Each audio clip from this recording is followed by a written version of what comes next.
I'm kind of speaking namely to leaders in organizations to get them to understand if your training team comes to you and tells you, hey, we really would do well to also budget for a change initiative to go along with this training project because that's going to have the reinforcement piece automatically baked in. You might want to, especially if it's complex learning and especially in critical safety environments, that reinforcement and follow through and evaluation is absolutely critical. And making sure that maybe even there's coaching that's added to it as well to make sure that we've addressed any unforeseen challenges that might arise that aren't necessarily easily detectable. Strategy is standard. But leading people, that's where the magic happens. In every organization, there comes a moment, a shift, a stretch, a choice. How do you help your people thrive? Give them the voice, the tools, and the leadership they deserve.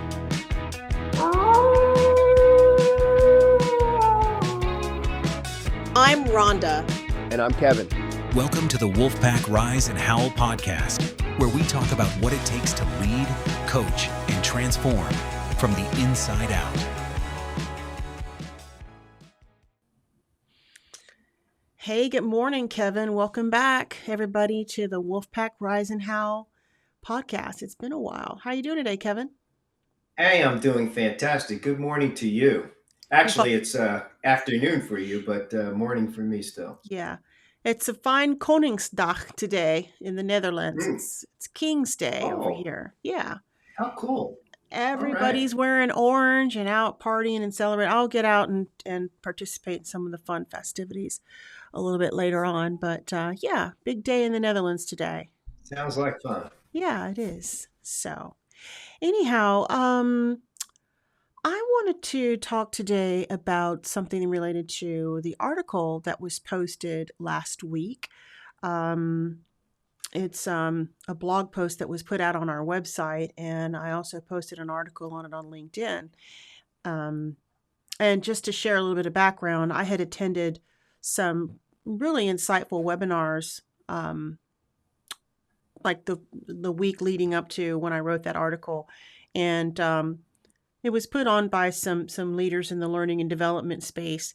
And a big topic kept coming up. And I know we've talked about this before, but I really wanted to bring it up again because it can't be said enough. But basically, it was talking about when people focus on the wrong things when they go to measure learning.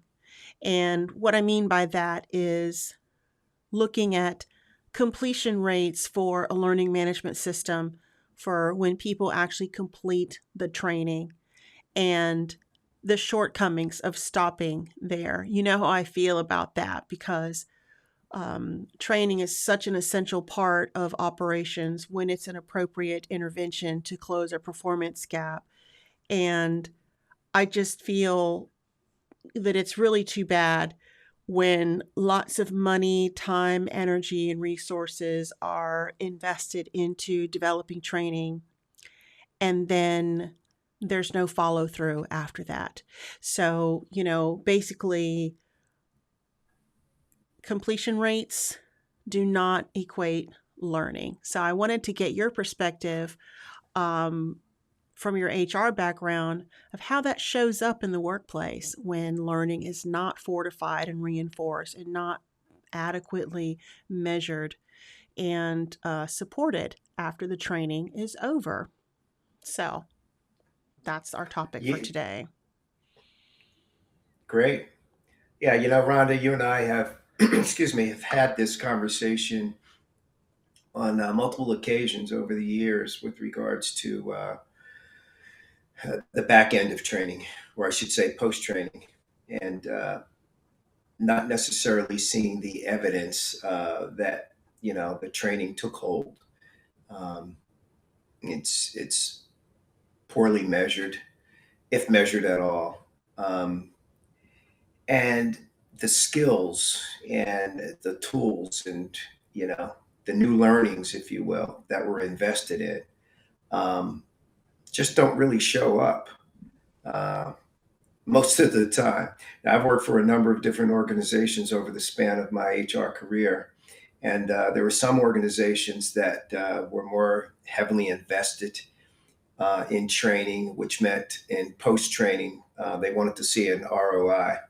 And there was a little bit more effort, if you will, put into it. But I would say that the majority uh, of the times, um, you know, over the number of organizations that I worked for or whatever, I just didn't see, if you will, the evidence of that training taking hold. And, you know, as an HR professional, you know, one of the things that we do in HR in most organizations, best practice organizations in the space of performance, conduct performance reviews. There's an annual performance appraisal. Mm-hmm. And where this lack of follow through on training and making sure that it's taken hold and it's measured through performance, that's where it shows up primarily. Um, You mean in the a year later in a performance review, a whole year later, which is, a whole year later, or so, and or guess somewhere what? thereabouts. Basically, it could be up to a year later. Is that what you're saying? Yeah. Up to a year, okay? Yeah. Because the annual performance review, although there's certain things that you do throughout the course of the year to Right.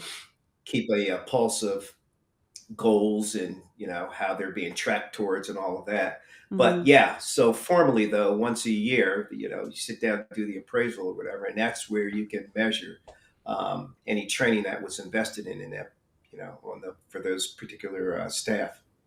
Well, And I that's want to. where it's you know where you don't really see it, and at that point, it's almost like kind of Well, late, if you will. ugh, that hurts my heart because people who come from the learning and development space hate to hear that. Okay, but and I want to chime in on that. But before I do, I want to ask you this. Um, just a quick answer, and then we'll come back to it. What impression does that give you about the efficacy of training in general? What kind of taste does that leave in the mouths of HR after spending all that money and time on training? What's the general consensus about how people feel about training overall as a worthwhile endeavor? Well, I could say generically, not good. um, Right. you know, it's the effort, the time, the resources put into it, and particularly for those in the HR arena that actually deliver, facilitate the training. Okay, the Mm-hmm. people who are within the training unit or whatever. Mm-hmm. Um, you know, that's you know, it sort of eats at your worth, your self worth, because you're dedicated towards making sure that it's delivered, it's facilitated well, um, and but it makes one feel like, okay, well, this was just an exercise, if you will, a sort of check mark on, you know, we delivered it, but it Mm-hmm. doesn't really matter whether it took hold or not. That we're measuring it, that we're monitoring it, that we're making sure that it's built on it. Um, you know, because it was this mentality that we just needed to get it out there, we needed to deliver it because it was something that was very important at the time. It was the flavor of the month, if you will. Right. You and I have talked about that often in the past. And so it just makes, you know, the professionals who do that work not really feel all that great about it. Yeah, Um, and I wanted to add to that because what I was getting at is it's been my experience that it also breeds a certain contempt towards training from others. Mhm. Oh, here yeah. comes another training session. I got to sit through another training session. Oh, I've got to make sure people take training. Oh, I've got to allow these people to take time off of work to go to training or take time away from their work to, complete an e-learning. And it's self-fulfilling, because when you breed that type of an attitude towards training inadvertently, it just begets more of the checkbox mentality, because they just want to drudge through it, because I think generally speaking it just gives an overall devaluation of training as as just something that we have to just endure, rather than seeing it and utilizing it as the powerful tool that it can be for operational Right. effectiveness. But when you said what you said, I wanted to chime in really quick. Just one little caveat I want to throw out there. How many times have you known the organizations to actually ask themselves the difficult question, which is, was training the right thing to do in the first place? Which is the first piece of the problem, because I didn't want to really get into that as deeply today, because I do want to talk more about the checkbox mentality. But that is a huge part of the problem as well, is forcing training on a situation that does not require training. For Yeah. example, failing to actually analyze the root cause of a performance gap to determine what's really causing people to not do the things that they're supposed to do. So, and there are many reasons that can cause that. And I'll just touch on this, like I said, really quickly. So if you have poor culture in your workplace, or you have managers who are not clear on their instructions and their expectations, if you don't have the right resources in place for people to complete the jobs, if you are challenging people to in such a way that they have conflicting incentives, basically serving two masters, right? One really good example is a long time ago, I was mandated to create training for a group of call center agents. I might have told this story already before, but this one really sticks out like a sore thumb, because it was the most egregious offense of it in the world of training wasn't needed. Like, this was the poster child of that, and because basically, just getting cut into the chase, the call center agents had their pay tied to average handle time. How fast can you get off the call with the customer? So Mhm. if they didn't maintain these certain key call center criteria, these metrics, it was going to cut into their paycheck very literally. So, of course, you weren't able to achieve first call resolution. Of course, the customer satisfaction numbers were in the toilet, because if you have people who are trying to jump steps in a process in order to get someone off the phone as fast as possible, or else they're going to lose potentially up to 30% of their pay, you're putting them in an impossible losing situation. So there's that. um, and so I just wanted to call that out first, because that happens so often. It just makes me want to go put my head through a wall. But this other piece about just checking off the box for the training, taking it, and then not tying it to performance indicators, not following through, not providing the reinforcement, the coaching, the mentoring, if you will, not actually measuring it at all. Like, at all. Like, everybody finished training. Okay, yay, we're good. Check the box next. And we just go about business as usual the next day. Mhm.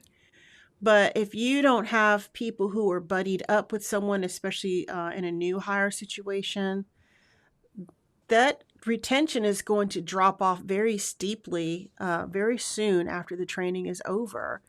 And if they don't have an opportunity to practice and repeat what they just learned, they're going to lose that as well. So, Mhm. another factor is, not only was the training appropriate, that's the number one question, but was it timely? Was this what they needed at the time? Or are we just forcing people to take courses because they're in a learning path and it's like everything's sequential and you just have to like take things in a certain order, whether you need that training right now or not. So maybe I'm going to take training on a particular software system that I rarely use or I'm not going to use it yet. And by the time I go back to use it, I've taken training 2 weeks, 3 weeks, a month ago or whatever, and I've forgotten it. And maybe we're in such a fast-paced environment, I may not have an opportunity to go back through it and refresh it. So I'm going to fail in the workplace context where I'm expected to perform these newly learned tasks. So these are the ways in which training can get set up for failure.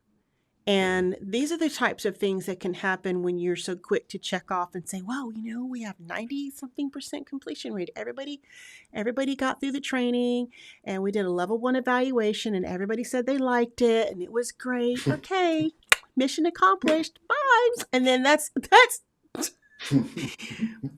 It does was not good. It was enjoyable. that doesn't mean that anybody learned anything, for crying out Right. loud, And so my Yeah. question is, to your point, you talked about all the investment in time and resources and energy and money. Why would you not see it through?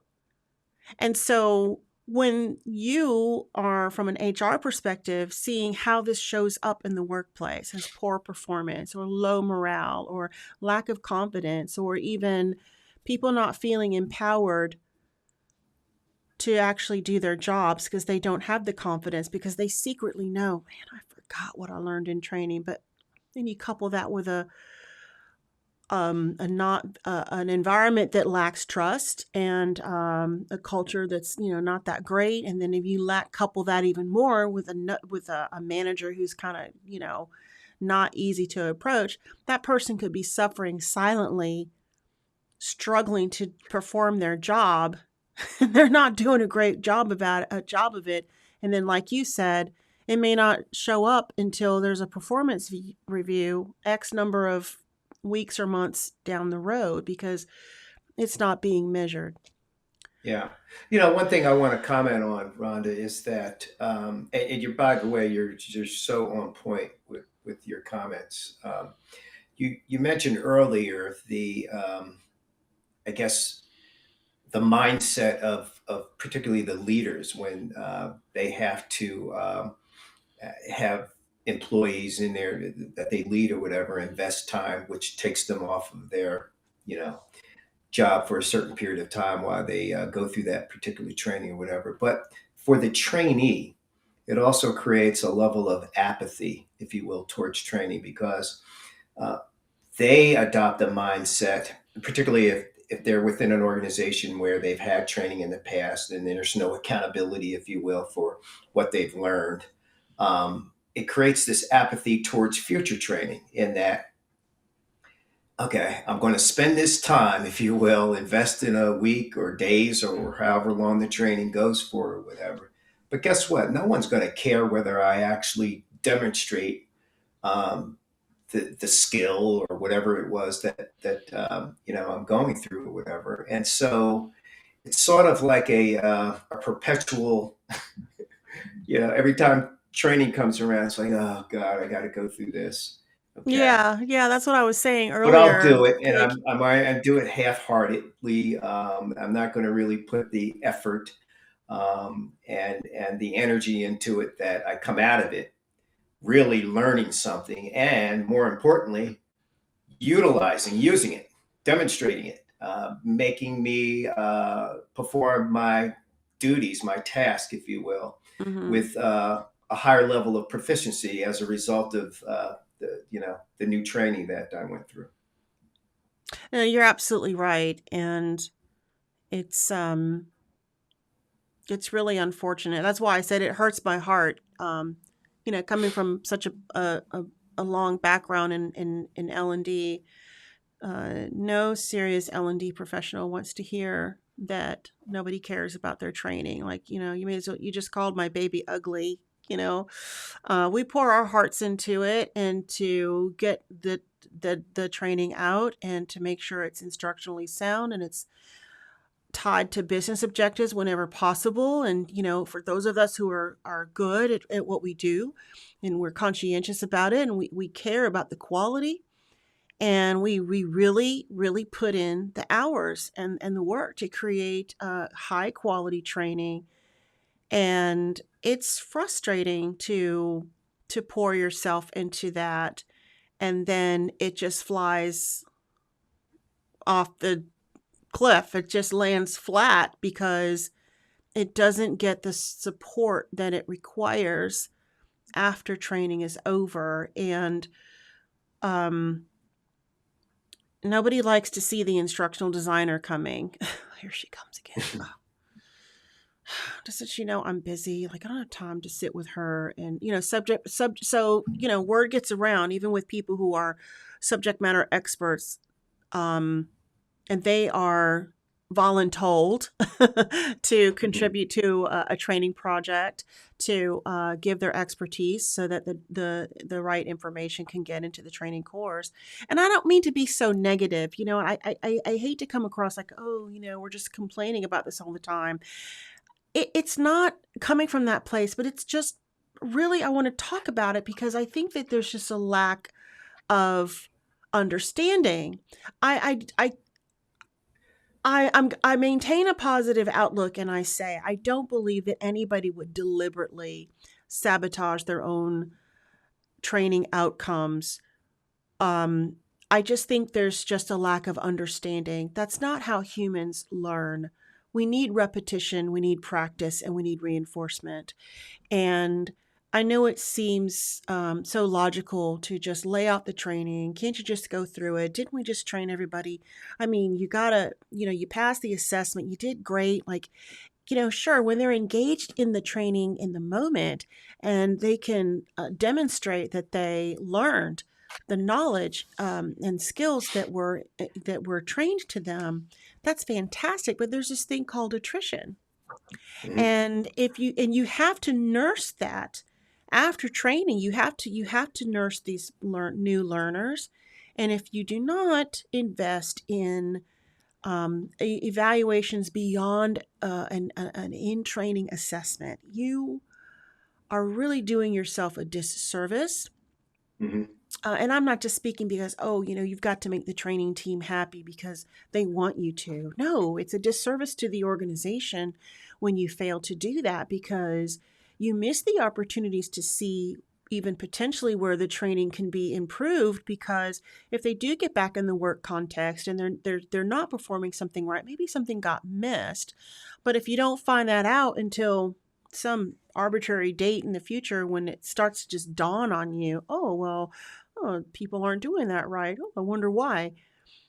How will you be Yeah. able to effectively remediate back to the training in a quick enough time so that you can Mhm. refresh it, you can make changes, and you can actually see, well, does this really work? Was this information correct? Was there something wrong with it? Has something changed in the system that the training team was not notified of? That happens where, especially in software training and technology, where you start the project and things are one way, but by the time you finish it, a lot of things have changed. And, there's a breakdown in communication, and maybe some information didn't get back to the training team, so it wasn't updated. And so we're actually training on the wrong thing, but we didn't know. And that's another matter for another day because that has to do with, follow through and follow up communication and staying lockstep with your SMEs and Mhm. ensuring that there's another strategy that's going along lockstep with your training protocol, which is Yeah. a change initiative, because a change initiative has those things baked into it to ensure that the communication and the systemic approach is accounted for. Mhm. Um, so that's the reason why I'm calling this out, because I'm kind of speaking namely to leaders in organizations to get them to understand, if your training team comes to you and tells you, hey, we really would do well to also budget for a change initiative to go along with this training project. because that's going to have the reinforcement piece automatically baked in. You might want to, especially if it's complex learning and especially in critical safety environments, that reinforcement and follow through and evaluation is absolutely critical. And making sure that maybe even there's coaching that's added to it as well to make sure that we've addressed any unforeseen challenges that might arise that aren't necessarily easily detectable. So that's what I wanted to just throw out there. Not trying to be Yeah. negative, but it's Yeah. just it And, has and came up so many times in yeah. conversations over and over and over and over again. And after being in this line of work for a number of years, we're Yeah. just going to continue to say this until we don't. I'm kind of speaking namely to leaders in organizations to get them to understand if your training team comes to you and tells you, hey, we really would do well to also budget for a change initiative to go along with this training project because that's going to have the reinforcement piece automatically baked in. You might want to, especially if it's complex learning and especially in critical safety environments, that reinforcement and follow through and evaluation is absolutely critical. And making sure that maybe even there's coaching that's added to it as well to make sure that we've addressed any unforeseen challenges that might arise that aren't necessarily easily detectable. Found skills and performing them day in and day out. They've shed the old and they've adopted the new. What will that look like? And when you invest the time and energy into understanding that, then that will help propel you to make sure that you have those measurements in place. You've got a process that you're going to follow, a cadence of following up and measuring how those new found or learned skills are being demonstrated, how they're showing up in new behavior, all of those things. But it all starts with begin with the end in mind, as Stephen Covey used to preach. Mhm. And I was not aware that that was necessarily a Stephen Covey quote, but I agree with that because um, I Well, it's I, actually lo- one I of his seven habits. It was yeah, actually okay. one of his seven Well, because habits of I effective. learned it and I Yeah. thought it was attributable to one of the leaders in human performance, Hmm. but nonetheless, they could borrow from each other. That's not the point. The point is that it's spot on. You're absolutely correct. And I even want to say that maybe speaking in terms of what business leaders and executives can understand is that if you miss this point, you might think that you're cutting corners right now because you don't want to invest the what you think is an addition, but it's not an additional expense. It's one thing that should automatically be budgeted for and accounted for from day one. And Hmm. that is that if you do not measure and if you do not follow up and provide the reinforcement in the workplace context, the bigger risk is that your customers will notice.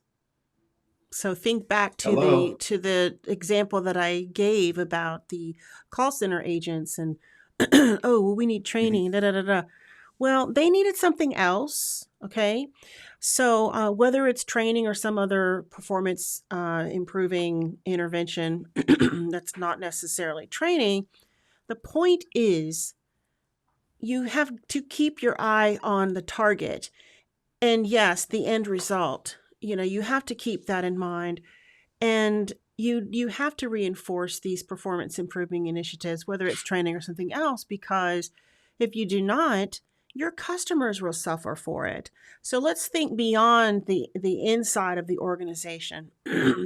It's natural for us to think in terms of, especially from an HR perspective, oh, I've got my performance reviews and I've got to make sure that Joe Schmo is doing their job right and um etc.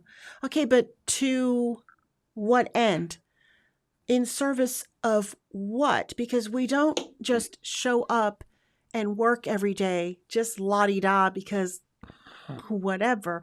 There's a business to run, and there are business objectives at hand, and there are customers to serve. And that's part of the end result that we should focus on. So, in for a penny, in for a pound.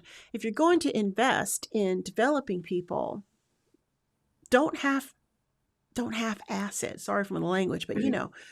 do Mhm. it and do it well and go all the way in, and don't cut corners. I don't know what is Yeah. this penchant with cutting corners and just trying to, like, oh, let's just do some rapid development. Let's just do some whatever, whatever. It's like, no, don't try to get your budget to prescribe the way that training should be delivered or not delivered or how it should be deployed. What should drive those decisions is this end result that you're speaking of. And how important is it for you to have satisfied customers? Hmm. Do you want Yeah. customers to come in and engage with unprepared workers, people who aren't properly trained, people who are not confident in their work, and who are afraid to ask? So we can't afford to have this checkbox mentality. Training completion numbers are absolutely no indication of learning. It's a good indication that someone knew how to pass the test. It's a good indication that someone showed up and they took all the courses. Surely you can assume that they learned something, but you're not really going to know precisely what sticks afterwards Mm. if you don't measure it. And so Yeah. that's where that article came from. I Mhm. felt like I had to write about it because I just kept hearing about it over and over and over again. It seems so simple to me Mm. because this is what I do for a living. But apparently, if it was that simple and if everybody understood it and they were on the same page with it, these gaps wouldn't Yeah. keep showing up, right? Yeah. Yeah. And because you've been seeing it so frequently or whatever, the timing couldn't have been better to, write about it, put it out there, us talking about it in today's podcast. By the way, I did want to say something too, just in case there's a viewer that knows me and knows where I've worked the past several years before I retired. Um, the organization I retired from now, they were the best practice, the best demonstrated example of, from beginning to end with the delivery of training. I have to put that out there Mm-hmm. um, because, and that's the lasting memory that I have. But prior to joining that particular organization, there were a number of organizations that I worked for that really adopted that whole mentality of a check mark, flavor of the month, whatever, and Mm-hmm. did not think about the back end of training and, you know, what the goal was, the objective was in terms of, upskilling employees in, certain areas. Mm-hmm. So just wanted to put that out there. Um, but you're spot on. And hopefully, the few that might be in a leadership role, and particularly in the space of training, that might view this podcast, if there's an opportunity to take a look at what they're currently doing in their organization and how they approach training, and particularly how much time and energy is put into understanding, um, you know, post training, once it's Mm-hmm. done, what is it that we expect to look at? And how can we ensure that it will arrive, that it will show up? Because there are certain things that have to be done to follow up on that. And there's certain things that, from a goal perspective, that maybe those individuals that went through the training, that should be part of their goals, that they're Right. utilizing that training or whatever. And then that gives the leader an opportunity during the course of the year to have, regular cadence meetings or whatever to talk about performance. That should happen anyway. Mm-hmm. And make sure that they're tuning into, okay, well, how are we doing in this space with regards to, some of the new skills that you learned in XYZ training or whatever? And how are you demonstrating the use of those in the current work that you're performing. No, that's an excellent point, and that's really putting an organization on the road map to becoming a learning organization. Now, I'm going to borrow from the work of Peter Senge and the fifth Hmm. discipline in terms of, how can we get organizations to get on board and changing their culture in such a way that they adopt training as a very powerful tool and resource, and it can be a differentiator for a company. Um, I really like that you brought that up because that is something that could be part of the KPIs. Is not just KPIs related to your specific job, task, families, etc. Perform this, perform that, step one, step two, those things, but to what degree are you embracing training and being self-directed in that regard? And I would even go one extra, and I would challenge people. I would challenge leaders and managers to encourage employees to step out on their own and be curious about ways that they could develop themselves in other ways as well. But again, the organization has to have a learning mindset so that they would celebrate that and encourage that and support that. That means maybe you have something in the budget to allow people to take extra classes to enhance their skills, or give them the freedom and the leeway to take a little bit of time away from work to go attend conferences and workshops and things of that nature. And I think that instead of thinking about like, oh, that costs money and it's time away from work, it's an investment in your people. Because if there's one thing I can tell you that the research shows is that companies that invest in the development of their employees are more likely to have those employees feeling more engaged and more loyal to the company, because people are no longer just satisfied with foosballs and pizza parties and whatever. They want to be developed, and you want to encourage those people who are natural learners, who are interested in learning for its own sake. Those people who are inquisitive and curious and who are interested in self-improvement and developing beyond just what's good for the job are like worth their weight in gold. So you Hmm. would want to foster that type of energy in your company. And Hmm. because when you have folks that have that kind of spark, it transcends beyond just the daily work responsibilities. Those people have a tendency to spread that good joy and energy and that vibe around the Yeah, office, and it just helps build your culture. And again, I'll say it again, and customers can detect all of that. yeah, they yeah. they are like the canary in the coal mine in terms of what your culture is doing in your company. If you don't know what's going on in your company culture wise, boy, you can ask your customers. They'll tell you. They can Hmm. smell it. So Yeah, yeah. What I wanted to say that just kind of follow up on that point is this. Establishing that culture where the employee wants to invest themselves. They're totally bought in to wanting to develop, train, and the way that you can do that also. And we've talked about this in the past podcast, and for sure we're going to talk about it in future podcasts. Having leaders that are developed with coaching skills mm, that help induce that, as hmm they're coaching their staff, their employees, to adopt that mindset culturally that they want to invest in themselves and they want to be totally bought into training.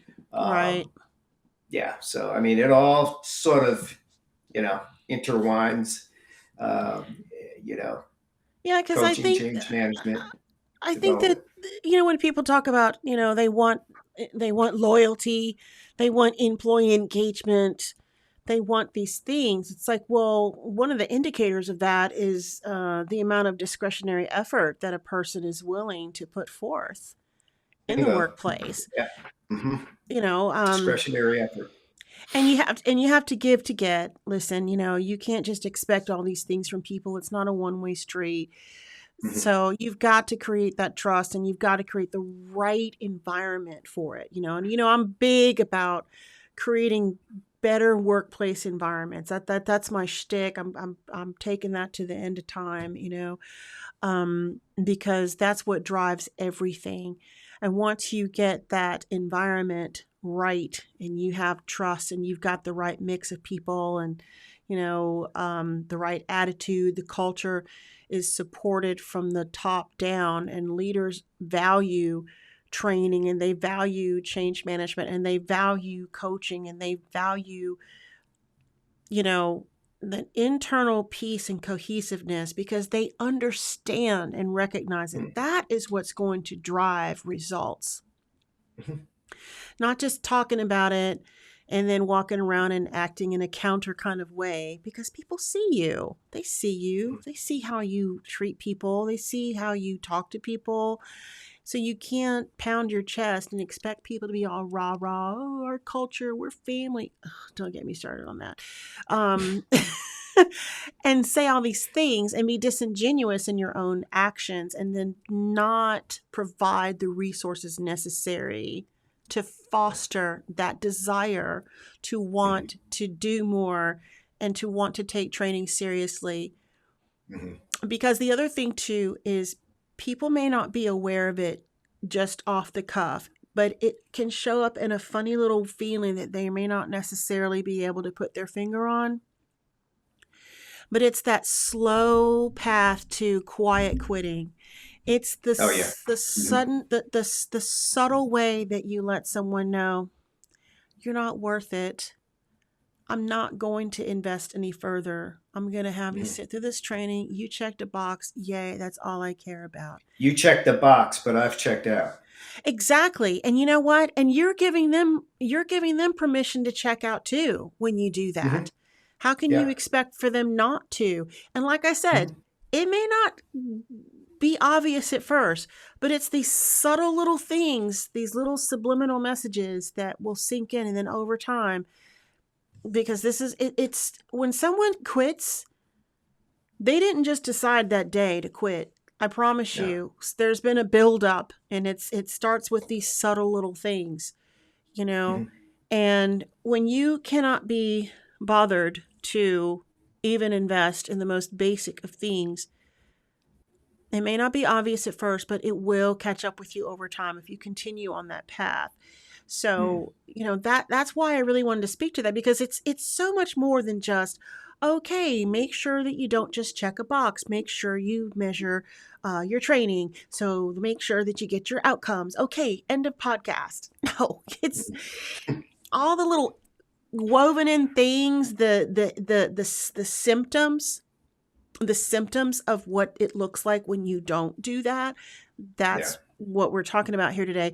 So, to lead us as we're coming towards the end, let's get on a path and talk about what would it look like, Kevin. So share with me, like you talked about this organization where they were really good at from beginning to end, so we can give our audience some ideas of what it would look like, what it does look like when you do go beyond just checking the box. You do bother to measure, you reinforce, you follow up, you invest in people.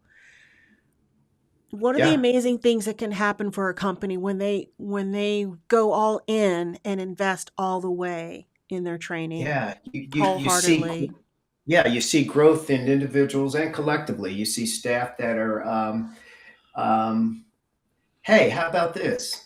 Staff that have prepared themselves for new, um, higher level opportunities, and they're getting promoted.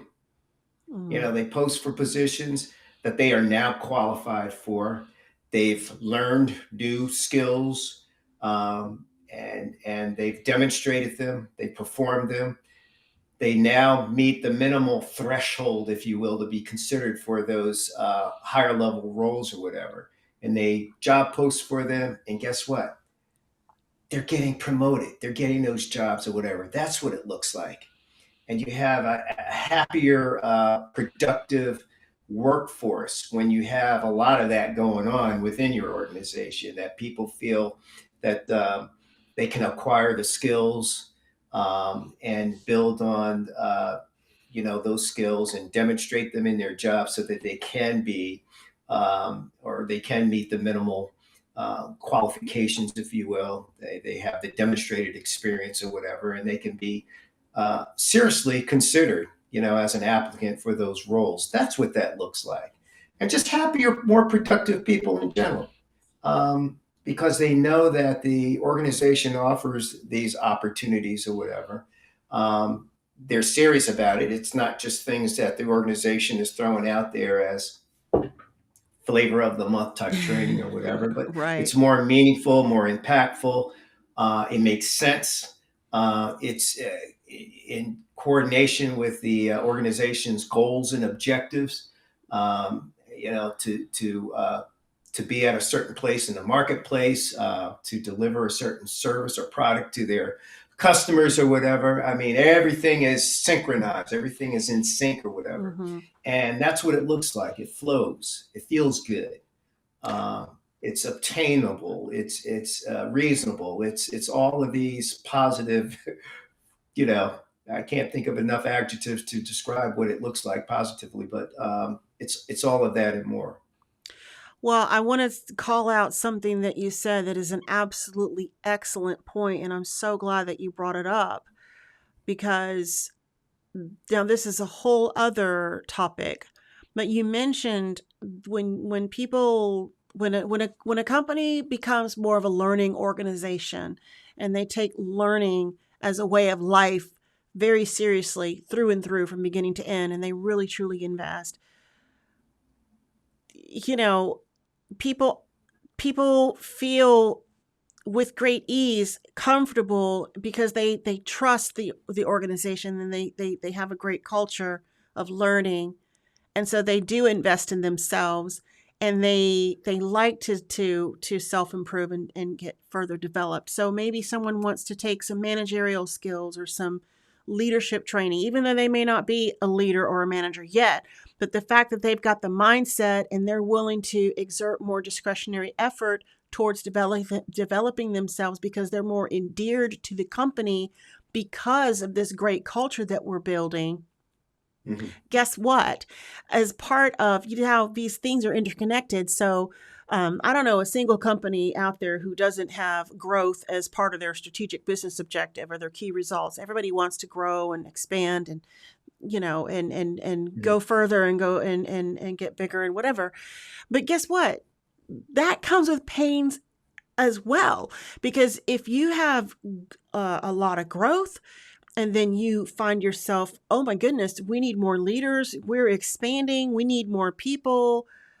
If you don't have people who are being primed to step into these roles, and you have a bit of succession planning in place to prepare down the pipeline for your future leaders that you'll need, if you're scratching away and putting all this effort towards trying to grow, but you're not also simultaneously working towards developing people for the future to prepare them, you are shooting yourself in the foot. So that's an excellent point that you made, because how are you going to get there? You're not going to get those people ready without proper development. And so that's another reason why you can't have this checkbox mentality where everything just kind of ends there, because what are you going to do? That's like the dog that caught the car. You said you want Mm-hmm. growth. Well, here you have it. Now, guess what? Now you need to expand. Now you've got these positions that are getting open and whatever. Who's going to fill them? And then you get into this bit where, well, I don't want to lose John because he's really good at his job. And if he goes and gets promoted, then who's going to fill that space? Well, if you had a learning culture, you would have been backfilling, and you would have been cross training, and you would have treated training like the powerful tool that it is. And you would have planned for that. And you could promote that person into the next role. And the other thing too is that if you're not careful, if a person detects that they're not going to be able to move up and get promotions and move about within the company, you might lose that person to another company that will give them those growth opportunities. So you really can't Mhm. afford not to develop and invest in people in that way. So wow, we've really gone deep on this one, huh? Like we're past the part of the checkbox Well, conversation, there could be a part two, maybe even a part three. I mean, there could be a part 200. I mean, this is the never Yeah, ending saga it because is. it's It's like I think it has. I think what I probably would need to look into is like, what is it going to take to break some of these habits?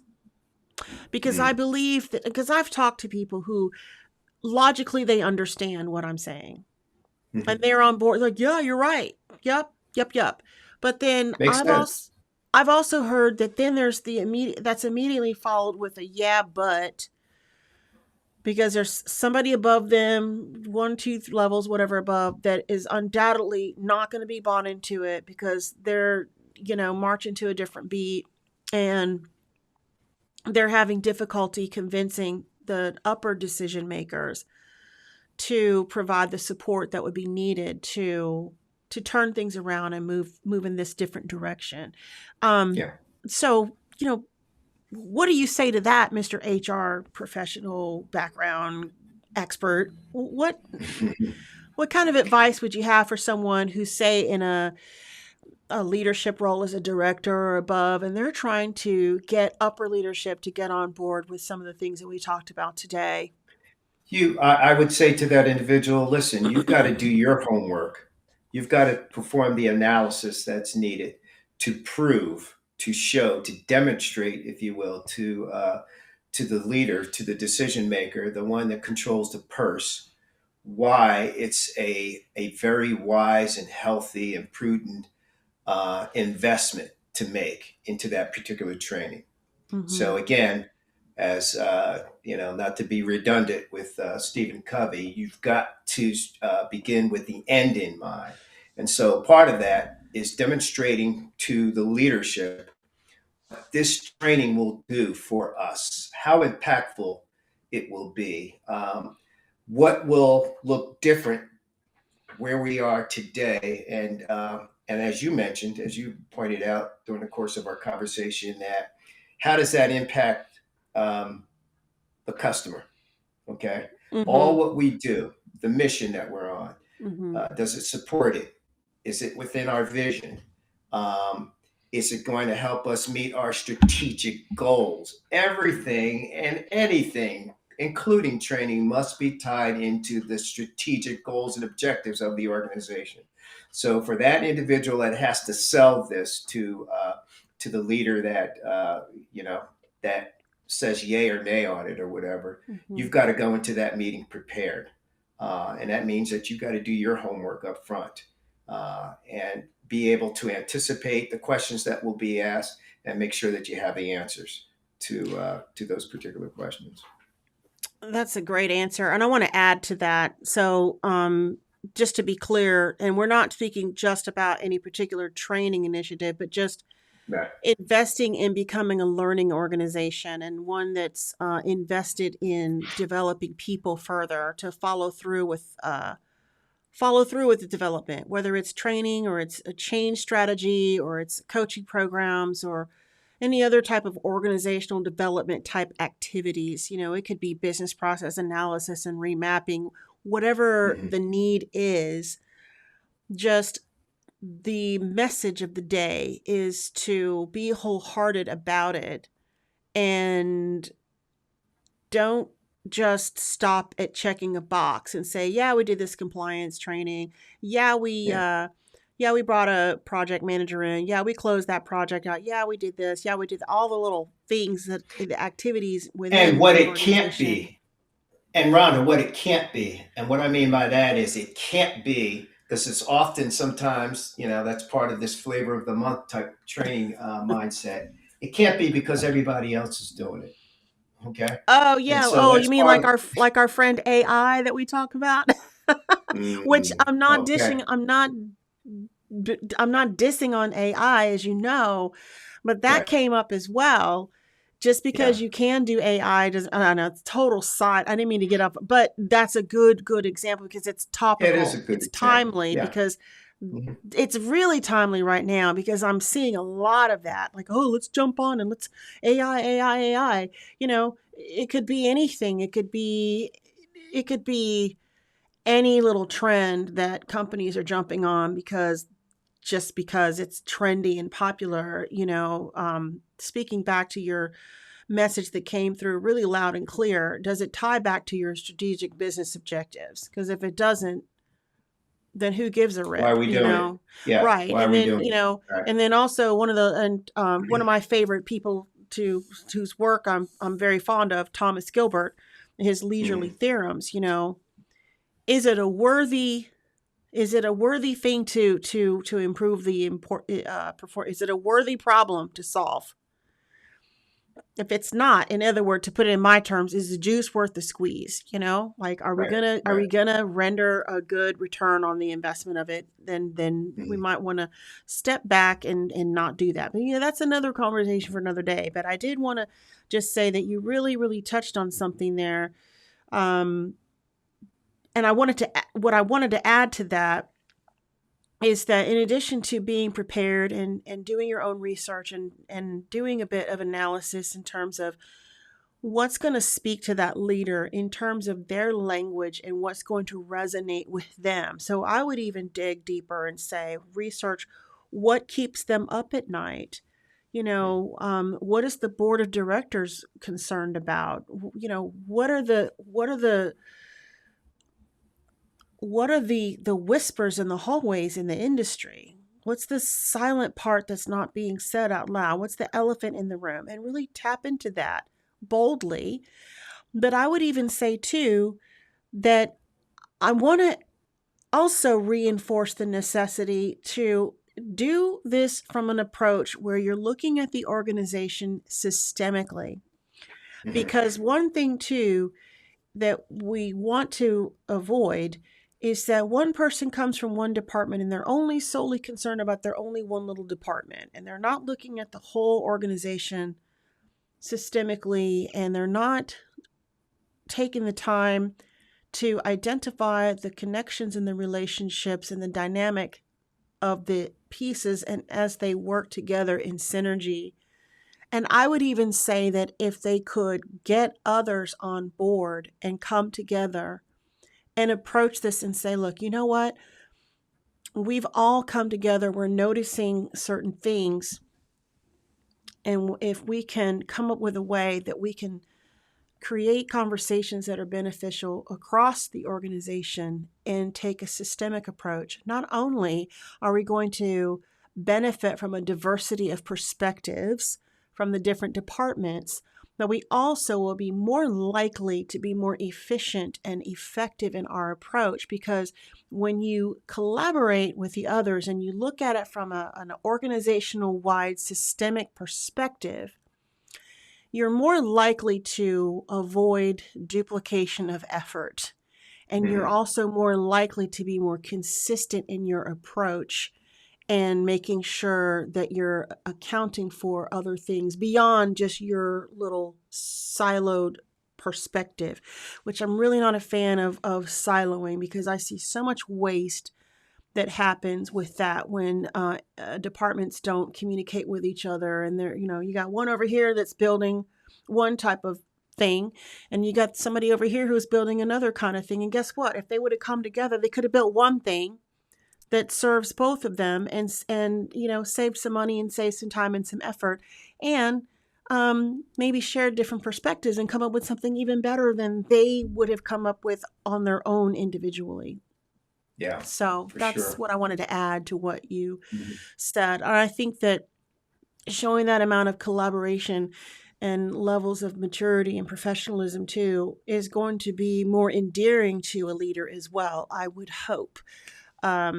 So I just wanted to add that one little piece onto what you said, and I really appreciate you giving us that guidance on that. Sure thing. Yeah. So, as we come to a close, the moral of the story, ladies and gentlemen, is don't just be satisfied with checking that box, because Mhm. training completion is not an indication of learning, and it definitely is nowhere ever going to be close to being an indication of the impact on the organization or the return on the investment in a training initiative. And once again, be systemic, incorporate a change initiative, follow up, follow through, make sure you measure, reinforce, support people in their development efforts, and, just be more thorough. Yeah. That's all I got for today, Kevin. That's it? That's it. Going once, going twice? No, Rhonda, this has been an awesome conversation. Um, at the end of the day, the only thing that you get out of, what you just talked about is a checked box. And certainly, you want to go beyond that. You want to get more out of that time, energy, and the money that you put into the training. So uh, I will echo everything that you just said, and I think we'll probably be revisiting this conversation, or at least some elements of it, as we discovered some things that we were talking about along the way. Um, and again, this isn't a new phenomenon. This is something that's been a challenge to the training development departments. Seems like forever. Well, And and it so, sounded like from what you shared, also HR.